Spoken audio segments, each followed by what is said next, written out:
kembali dalam program satelit Saat Teduh 5 Menit bersama saya, Pendeta Ferdinand Tambunan. Saudaraku yang dikasih Tuhan, mari kita siapkan hati untuk membaca firman Tuhan dan merenungkannya. Kita berdoa terlebih dahulu. Kami memuji Engkau Tuhan oleh karena dahsyat dan ajaib Engkau Tuhan, mengasihi kami, memelihara kami, menolong kami, dan senantiasa berbicara kepada kami pribadi lepas pribadi, khususnya lewat firman Tuhan, lewat Alkitab yang kami baca. Terangi hati kami Tuhan, penuhi dengan Roh-Mu yang kudus, supaya firman-Mu dapat kami pahami dan dapat kami lakukan. Tuhan Yesus, berfirmanlah, kami siap mendengar. Di dalam nama-Mu kami berdoa. Haleluya. Amin. Saudara-saudara yang dikasih Tuhan, hari ini judul satelit kita adalah bahaya dosa. Mari kita bersama-sama membaca firman Tuhan dalam 1 Korintus pasal yang ke-10 ayat 8 sampai ayat yang 10. Bunyinya demikian.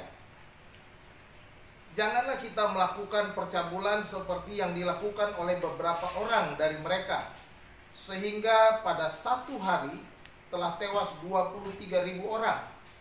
Dan janganlah kita mencobai Tuhan seperti yang dilakukan oleh beberapa orang dari mereka, sehingga mereka mati dipagut ular. Dan janganlah bersungut-sungut seperti yang dilakukan oleh beberapa orang dari mereka, sehingga mereka dibinasakan oleh malaikat maut. Amin.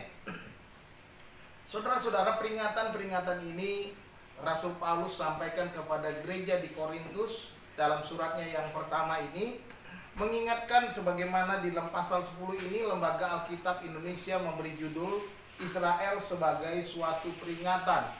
Dari sini kita mau belajar dari masa lalu, belajar dari kehidupan bangsa Israel ketika mereka keluar dari Mesir menuju tanah perjanjian ke Kanaan. Dan di sanalah banyak peristiwa-peristiwa yang menjadi pelajaran yang penting.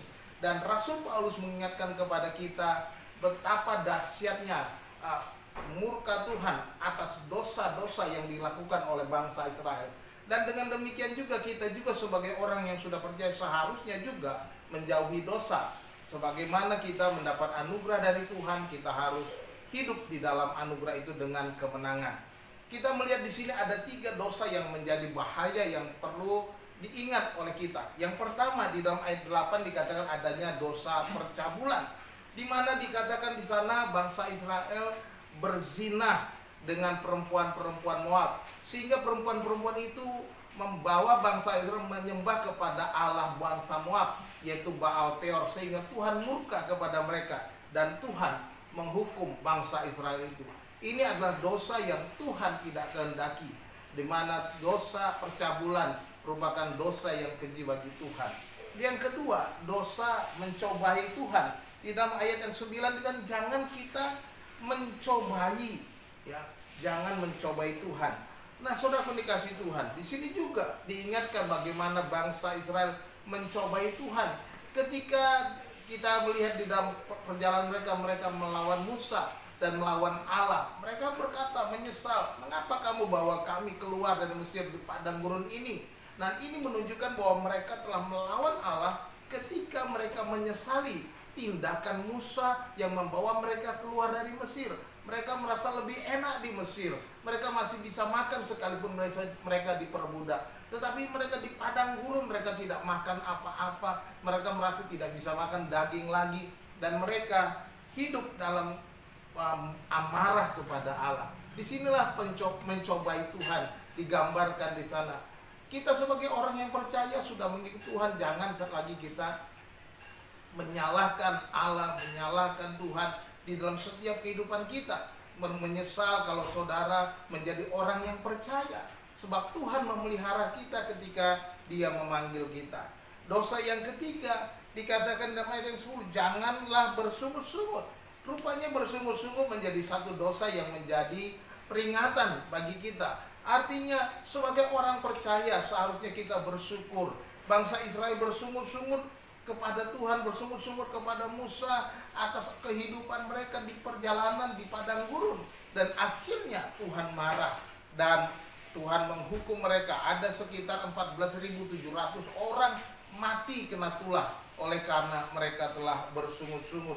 Nah, saudara dikasih Tuhan, Janganlah kita lagi hidup di dalam dosa kita. Sebab apa? Sebab kita sudah diselamatkan dan anugerah Allah sudah dilimpahkan kepada kita.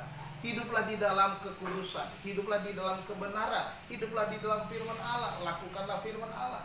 Hiduplah di dalam kebenaran, jauhilah dosa, jauhilah kejahatan, sebab Tuhan sangat murka terhadap dosa. Saudara yang dikasihi Tuhan, dosa adalah kekejian bagi Tuhan. Oleh sebab itu, bertobat, berbalik kepada Tuhan, lakukan lagi kasih-Mu yang mula-mula kepada Tuhan. Jangan lagi hidup di dalam dosa. Hidup di dalam dosa artinya saudara melakukan dosa terus-menerus dan tidak mau hidup di dalam Tuhan, di dalam kemerdekaan yang saudara miliki dalam Kristus. Tuhan Yesus memberkati saudara. Shalom.